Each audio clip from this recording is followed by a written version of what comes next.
In the near future, we will be able to meet you in person. In the meantime, we are happy to welcome you to our virtual education course. The program of this introduction is as follows: biology, osteoimmunology, bone augmentation, and full arch immediate loading. For those who don't know me, I'm Choukroun.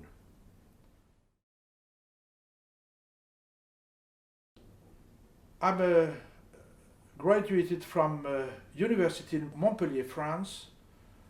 I have specialty in general surgery, anesthesiology, and pain management. I'm the inventor of the PRF techniques, the fast system, the fast guide, and the soft brushing technique. I will present to you today the two topics, osteoimmunology and oxidative stress. And these two concepts are the two missing pieces of the osseointegration puzzle. 2020 was an horrible year, but we learned from the COVID-19 that an uncontrolled inflammation will lead to significant cellular dysfunction. If we want to understand the bone healing today, we should say that it starts always by an inflammation, initiated by the immune cells that are coming and start to release inflammatory cytokines.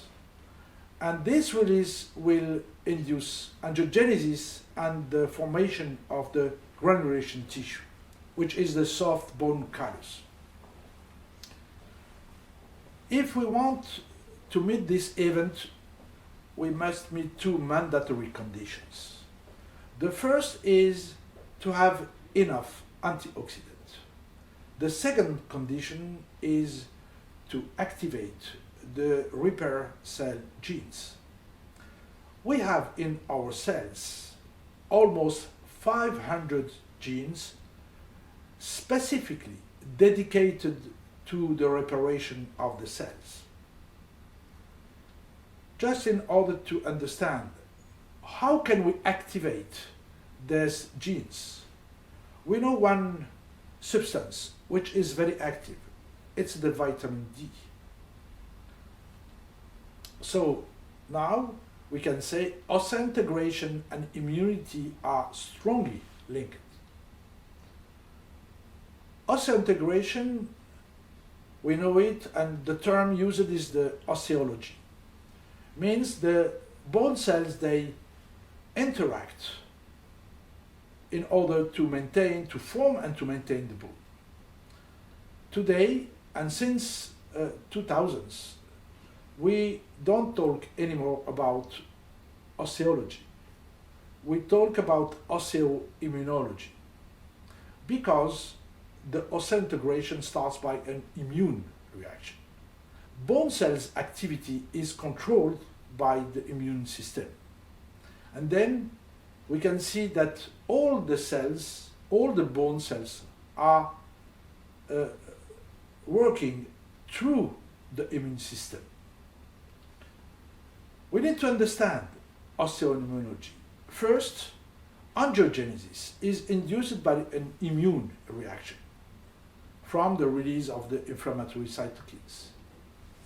The immune system contains cells and proteins, interleukins, antibodies, TNF. This immune system requires a large amount of antioxidant to be efficient. The immune reaction, means the inflammation, is always beneficial the first days. But when the inflammation is extended, then the effect is reversed and the inflammation becomes harmful. Any immune dysfunction will have negative impact on osseointegration. What we will remind is that inflammation must be limited in time, only a few days. About immunity, it depends on the correct operation of the redox mechanism. We know that these redox reactions are mandatory for life, and they produce oxidant and antioxidant. In the biology, we need to meet a balance between oxidant and between antioxidant. We remind that immunity requires production of antioxidant in sufficient quantity. But sometimes we have an excess of oxidant because we produce too much or because we don't produce enough antioxidant. And then we name this situation oxidative stress. When we have redox disease, we have an oxidative stress, like diabetes, obesity, cancer, smoking. But also when we have hypoxia and long-term inflammation. Oxidative stress will induce wound healing delayed, but also a deficient immunity because there is a lack of antioxidant. And then the infection is facilitated. This is why these people, they will have a higher rate of failures and complications. We can take an example about people that we know that they are meeting more failures and complications. Diabetics and smokers. Why? Because they are in a chronic oxidative stress. And this is why they are meeting more complications or failures. Why these patients are in oxidative stress? Diabetics, since only 2 years, we know that diabetes is a chronic inflammatory disease. Hyperglycemia induces oxidative stress, and diabetics are deficient in vitamin D.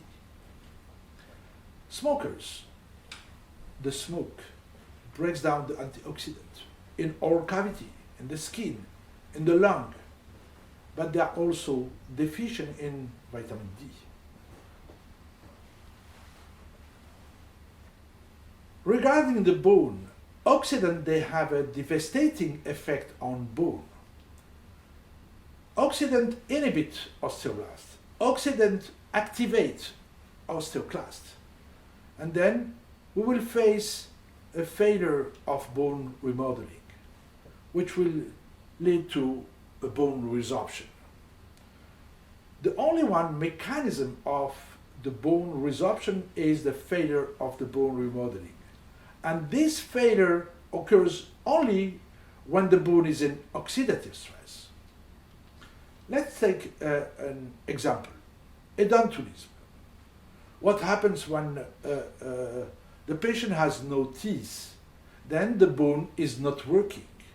There is a lack of mechanical activity. And then the bone falls in bone oxidative stress. And this is why the ridge will resolve, because of the oxidation of the bone. What are the etiologies of the oxidative stress? I told you already. We have the inflammation, we have the redox disease, and the ischemia. Inflammation is coming from inflammatory disease, bacterial contamination, or introduction of a foreign body material. First, people who have a chronic inflammatory disease, they will have a continuous release of pro-inflammatory cytokines, like autoimmune disease, obesity, diabetes, and VIH. Then, when a patient has a chronic inflammatory disease, take care because they have a high level of oxidant. The inflammation can follow a bacterial contamination. How to stop the bacteria? We have the epithelium. All the body, all the tissues, they have an epithelium in order to block the penetration of the bacteria. However, this epithelium is contaminated, and in some places, this epithelium is not bacteria-proof. It's the junctional epithelium.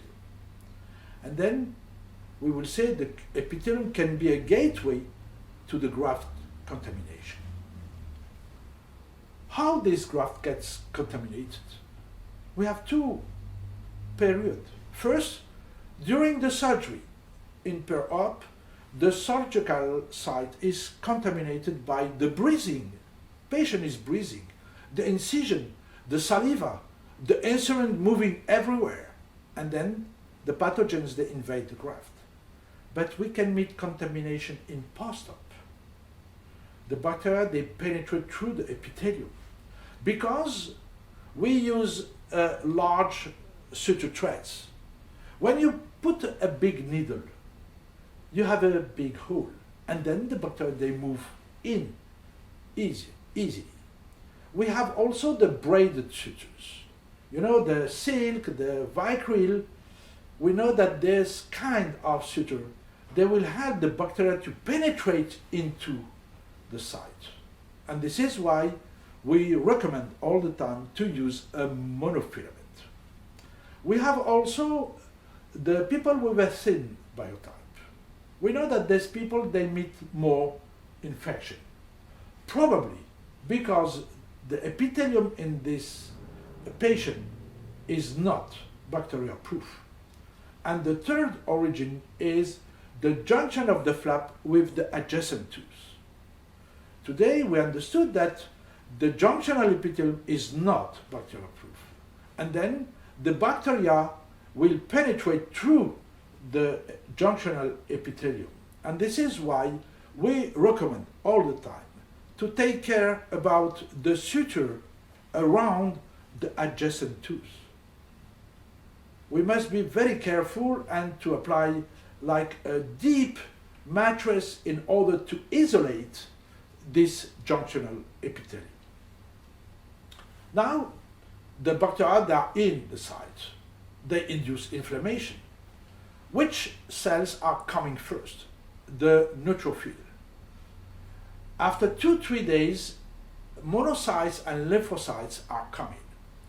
And after 4 days, we meet almost only macrophages and lymphocytes. What is the conclusion? The conclusion is we must heal at D4. Otherwise, the inflammation will continue for long term. And if by chance the bacteria are still in the site, what will happen? Macrophage and lymphocytes, they will release continuously inflammatory cytokines, inducing long-term inflammation. And this inflammation will activate the osteoclast. Means will activate resorption. But it's not finished. The bacteria, they invade the osteoblast, and they will again activate the osteoclast through the Rankel pathway. But it's not finished. The osteoclasts themselves, they will start to release inflammatory cytokines. This is very new. And then we will see that osteoclasts are not only bone cells. Osteoclasts are also immune cells, and they will induce a persistent inflammation. And we know what happens when we have a long-term inflammation. Oxidative stress, too much oxidant. And then we understand why we will meet infection, because too much oxidant means an immune deficiency. We will meet resorption. We saw that we induce osteoclast activation. But from the COVID, we understood another mechanism. We will meet fibrosis, fibrointegration. Yeah, now we understand that the fibrointegration is following a long-term inflammation by bacteria, by a foreign body reaction, by inflammatory disease. But it's important to understand that this fibrosis is not absorbable. It's a definitive fibrosis.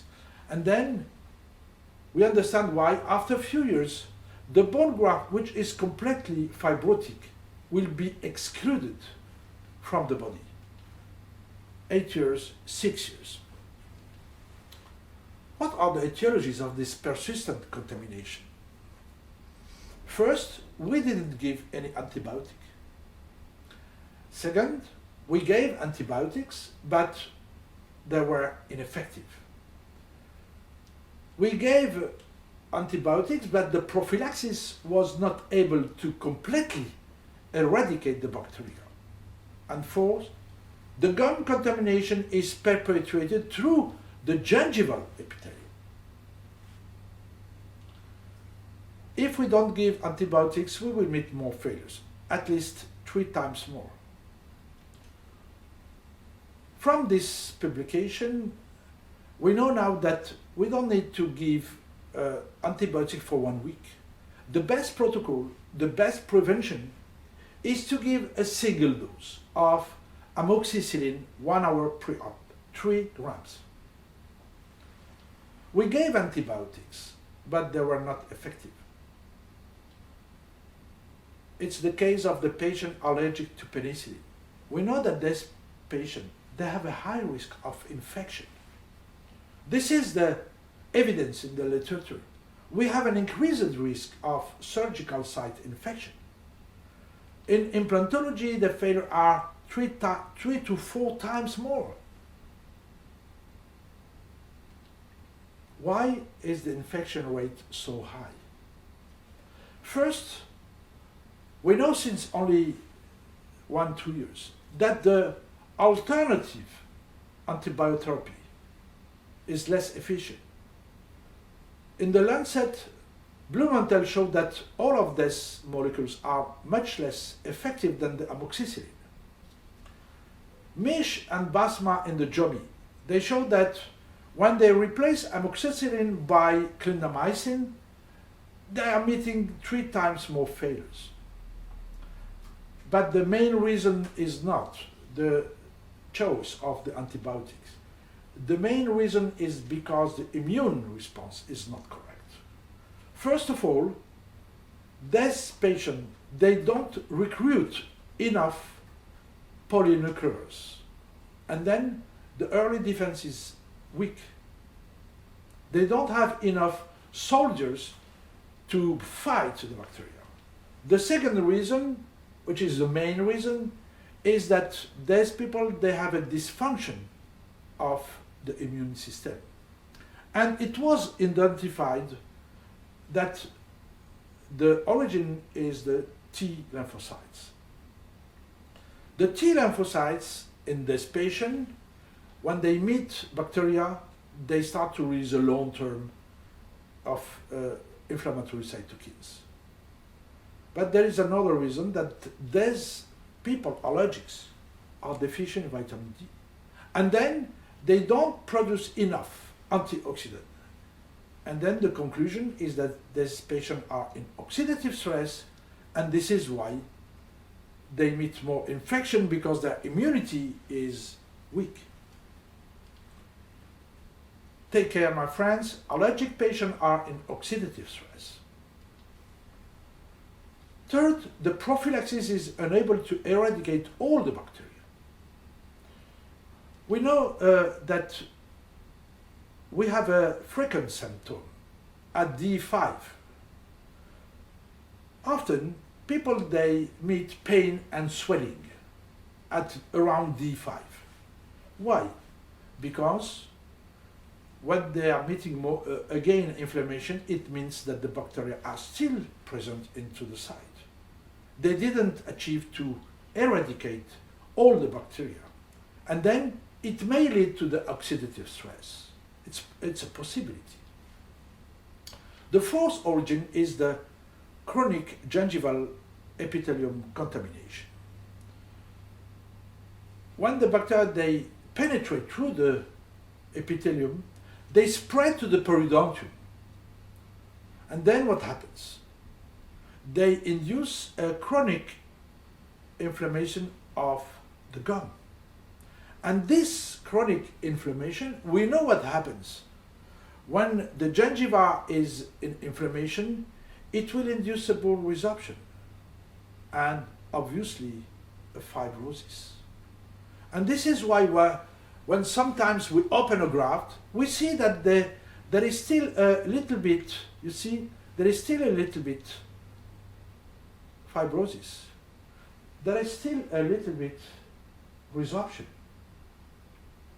It's because the gum in front of this area is inflammatory. We have other example, augmentation with autogenous bone, and what do we see? We see that at the reopening we have vertical resorption and horizontal resorption. This is coming from a chronic inflammation of the gum. Another example, you see the screw, around the screw all the bone was resorbed because at this place the gum was inflammatory. We don't see the inflammation because it's below the epithelium. You believe that the gum is good, but inside the gum is inflammatory. Another example, you see, we put 2 plates of cortical bone, and look, the 2 plates were resorbed because in front of these plates the gum was inflammatory. Then what is the strategy? How can we prevent this inflammation? The best way, my friends, to fight the bacteria is to have an effective immunity. And then the goal is to boost and to control the immune response. The first is to try to reinforce the patient immunity in order to produce more antioxidant. We need to start an immune supplementation. This is what we do since now more than 1 year, since the beginning of the COVID. And Jérôme will show you the results. We change completely the behavior of the bone when we improve the immunity. And secondly, we are going to initiate a vitamin D supplementation. We can also use antibiotics with immune function. It's the azithromycin. Azithromycin was used and is still used in the COVID. But azithromycin is not active on virus. Why azithromycin is effective in the COVID?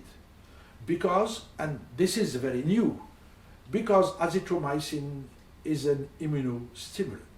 You see, it started to be published just this year, in August.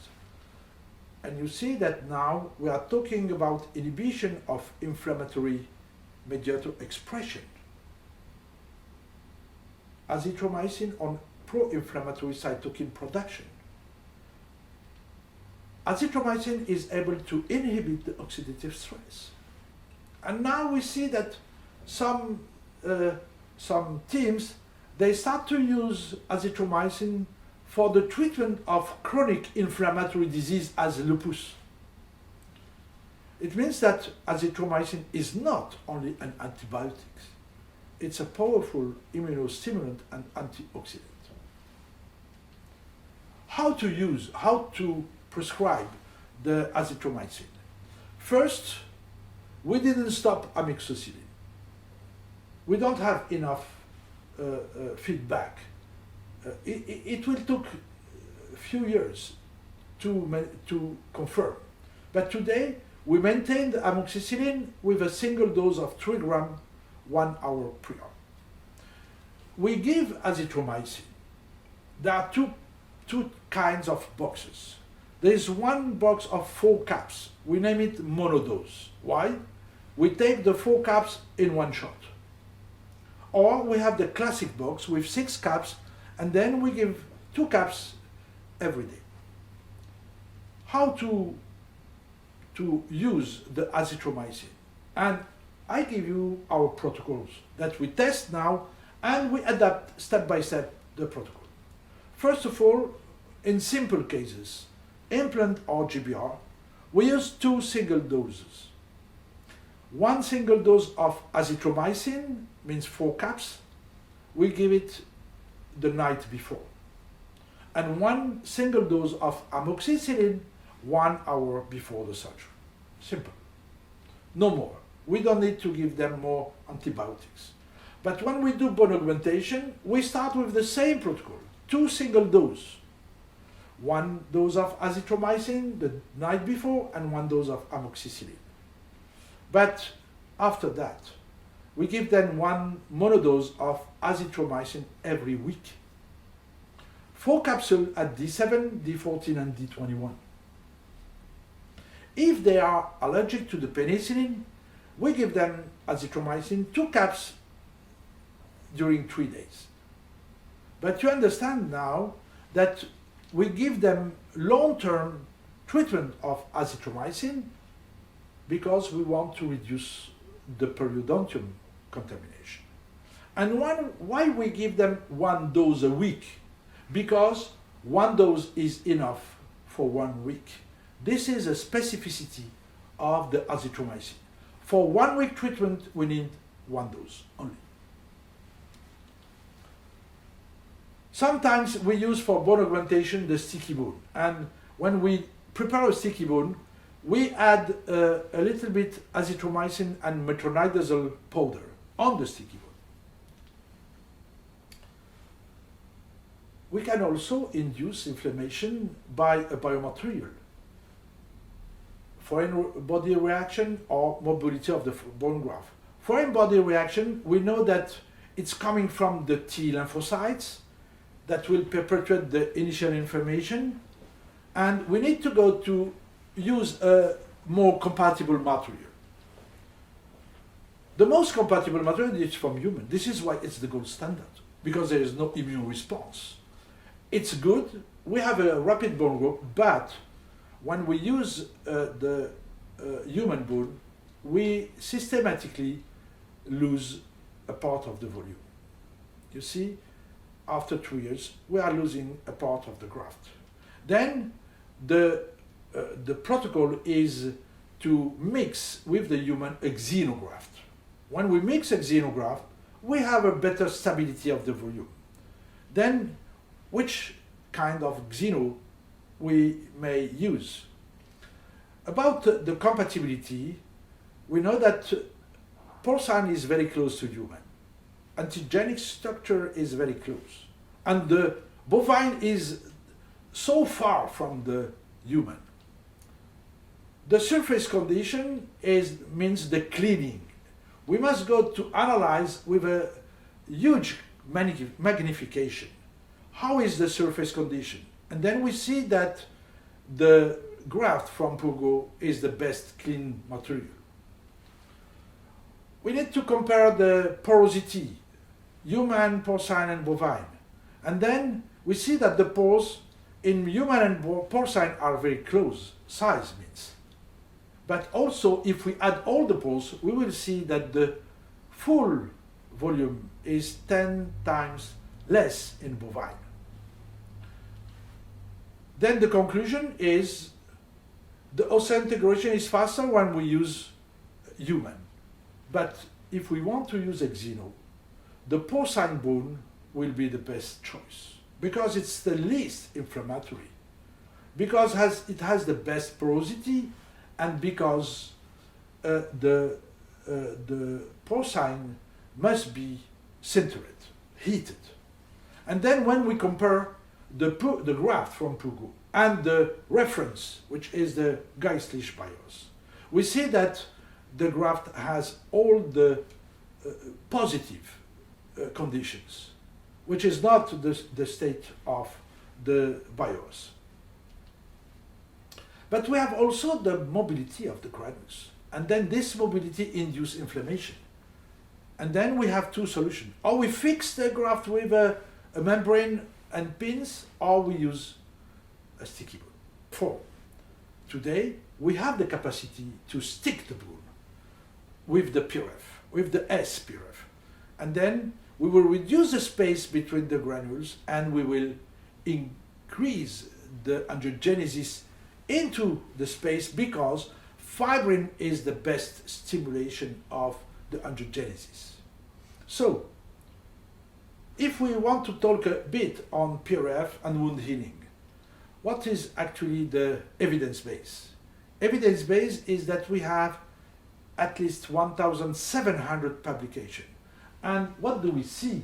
We see that the interest is growing. The number of publications is still growing after 20 years.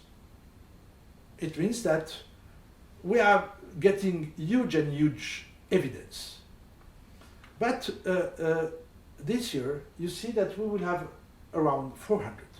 It's still the same situation, growing and growing. But what are the benefits? If we want to resume in one slide, the benefits of the PRF. PRF induce angiogenesis. PRF reduce inflammation. It's good for oxidative stress. PRF has an analgesic effect because it reduces inflammation, and then patients they have less pain. PRF has an antimicrobial effect. This is why we can leave the fibrin exposed. It never infects itself. But it's also good for the reduction of the contamination into the graft. PRF has an osteogenic activity, and PRF inhibits osteoclastogenesis. You understand today that it's not just a clot or a platelet concentrate. We should consider today the PRF as a powerful antioxidant and an immune booster. But we can also reduce the bone graft oxidation with the sticky bone. This year, thanks to the COVID, to understand something, we launched the pump pack, which allow us to get bigger clots. But also, now we have the pump swing. This is my new protocol. We launched it just in July this year. This is the sticky bone 4.0. We use the SPRF and we put it on the graft. And we see the hydrophilicity of the purgo graft. And then we just need to swing a few seconds, backwards and forward. And you see that in a few seconds, we have a sticky bone. And then we can go to use it, for example, to feel and to make a bone augmentation and to compact it on site. We can adjust the thickness with the roll. This is the concept of the new sticky bone. But we can take another, you see, we can go to prepare a layer of bone graft in order to make an apposition. But we have another example. We put the SPRF and then we swing. We will get the sticky bone in a few seconds.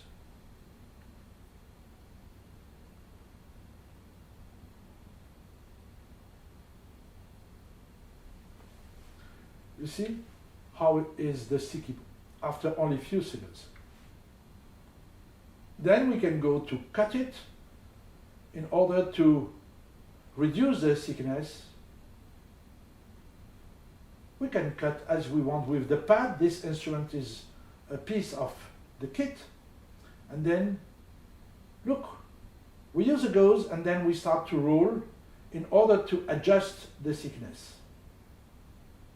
We can adjust exactly the thickness that we want with the roll. You see, it's very simple. As you roll, as you flatten the sticky bone. This we will roll less and then the thickness will be bigger. You see? This is how we prepare now the sticky bone nowadays. We have the redox disease that induce oxidative stress. Vitamin D and cholesterol are neglected. I published this paper almost 10 years ago with big opinion leaders in Europe. And what was the message? Take care about vitamin D and cholesterol. Why the cholesterol? We know the cholesterol. We have the good one, which is the HDL, and the bad one, which is the LDL. But why the HDL is good? Because it's an antioxidant. And why the LDL is bad? Because it's an oxidant. And then the cholesterol will break the bone health by the osteoblast oxidation. High LDL will induce a slow bone metabolism, and this bone will be replaced by fat. Very often you open the flap and you see that the bone is yellow. The color is yellowish. Brandmark, more than 35 years ago, was teaching his students and told them, when I see a yellow bone, I cancel the graft. We must take care about the cholesterol when we start a surgery. We must take care about the vitamin D, because vitamin D will induce deficiency. Will lead to intense inflammation and oxidative stress. Vitamin D is active on different situations: the bone, the wound healing, the inflammation, the immunity. This is very important. And when vitamin is not a normal, means not active on bone, vitamin D acts as a neuromediator. Why vitamin D is so common? If you test, you will see that you will meet 70 to 80% deficient. Because at the beginning of humanity, humans were living without clothes. And today, a modern human is living with clothes. The bird, the cap, the glasses, and then there is no sun exposure. We can see and we can recognize in the street the patients which are systematically deficient. Old people, dark-skinned people, obese people, depressive people, smokers, diabetics. But there's two last patients. They have a double penalty. They are in oxidative stress and they are deficient in vitamin D. It's not a surprise when you have a bone loss, and when you check the biology, you will see that the cholesterol is high and the vitamin D is low.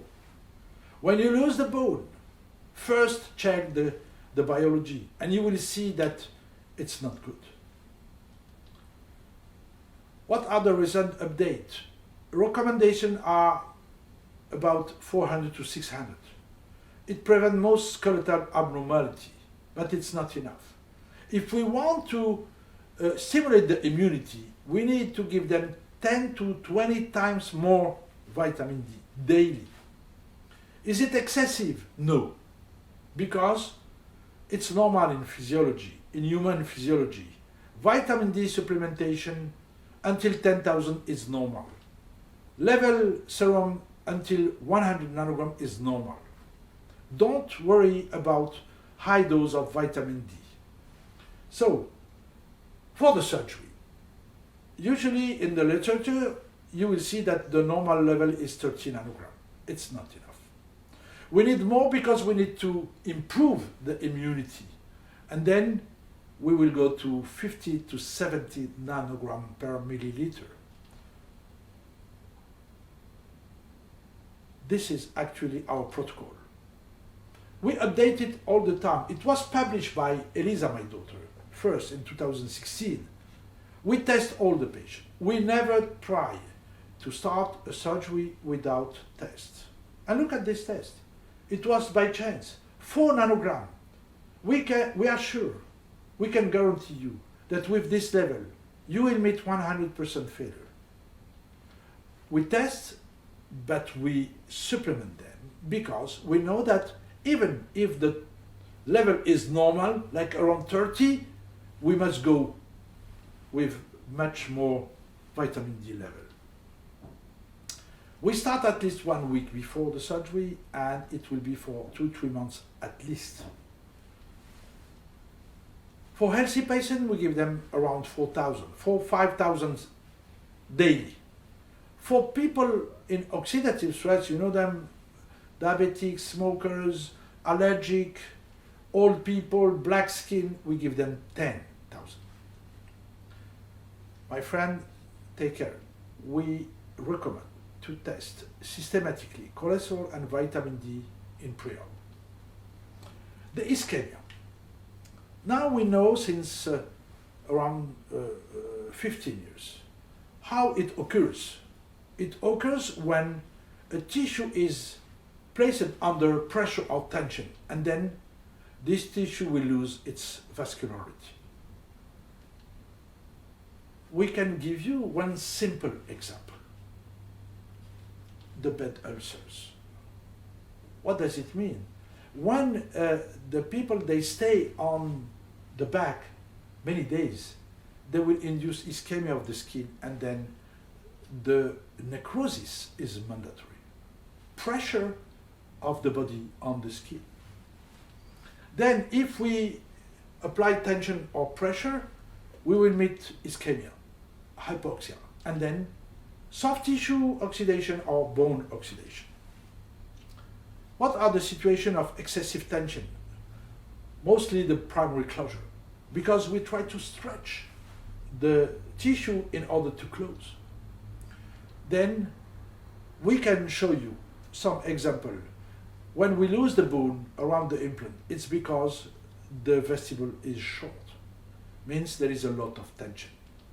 You see, when we look at this video, we see that there is no vestibule. And then it's sure that the bone resorbs every day. Every day you lose the bone. When you lose the bone, it's because of the tension. Because this tension will persist over time, and the bone loss is inexorable.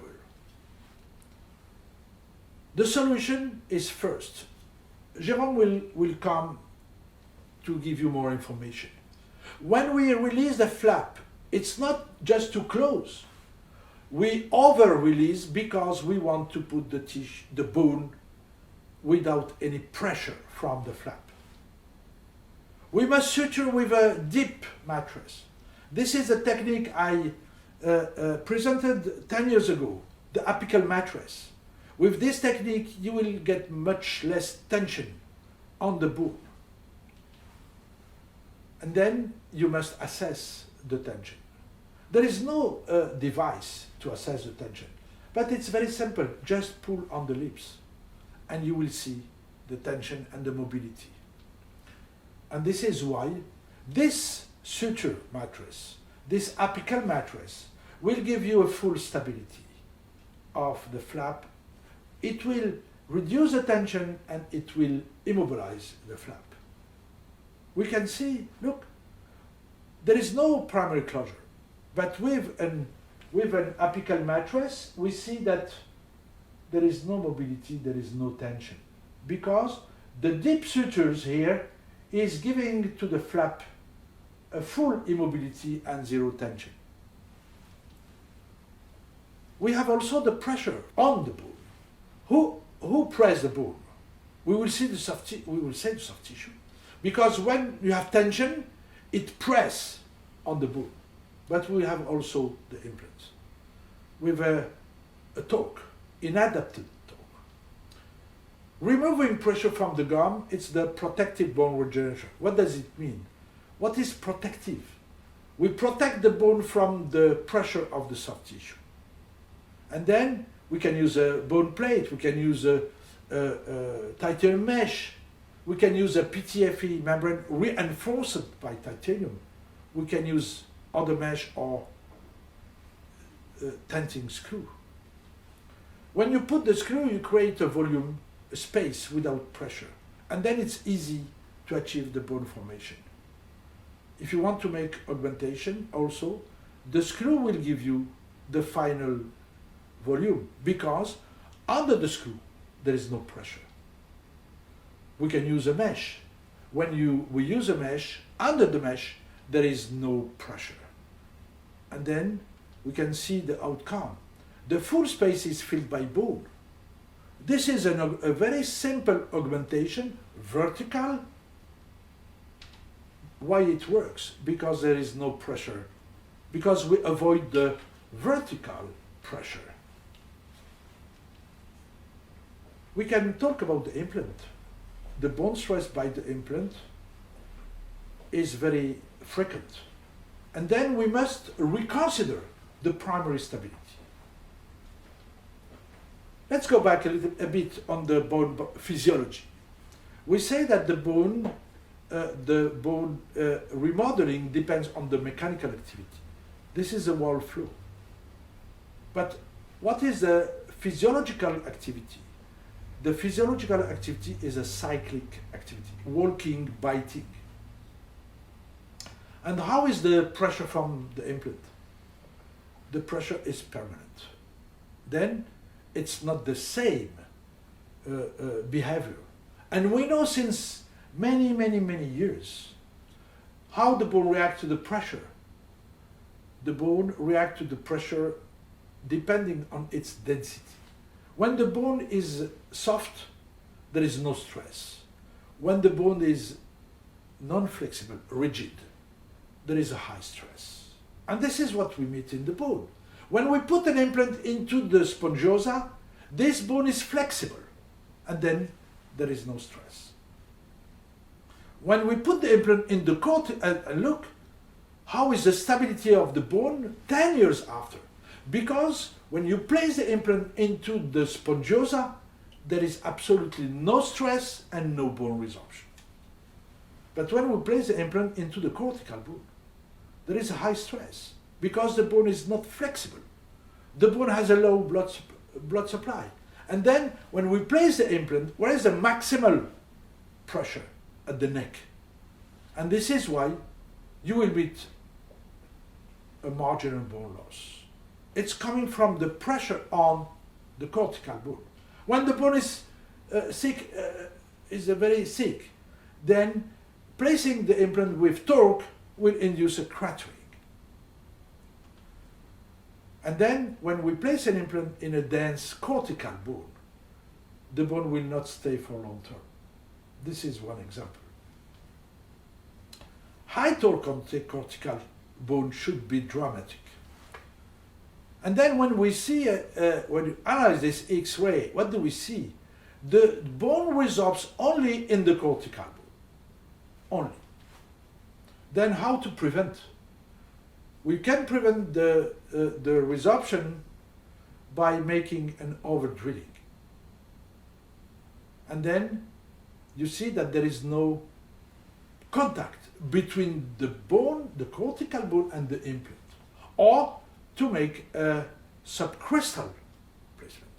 Then again, the implant and the bone are not in contact. When we have a bone graft, we know that the dentists, they like to drill in a dense bone. And they like to place the implant with a high torque. My friends, you must stop this kind of behavior. Because placing an implant with high torque will be fatal. So,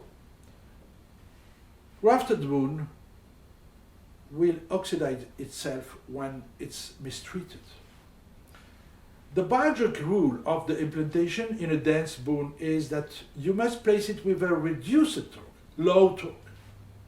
Forget immediately, never do an immediate loading when you place an implant in the bone graft.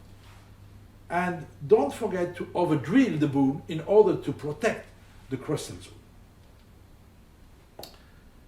You will see the clinical application of this concept that we use with Jérôme Surmanian because we named this concept over because all the time we go over the normality. We do a huge immune supplementation, high level of vitamin D, non-inflammatory xeno, over-release, reduce the tension, reduce the pressure, and then also with the suture, reduce the mobility of the flap. How is the gingival behavior?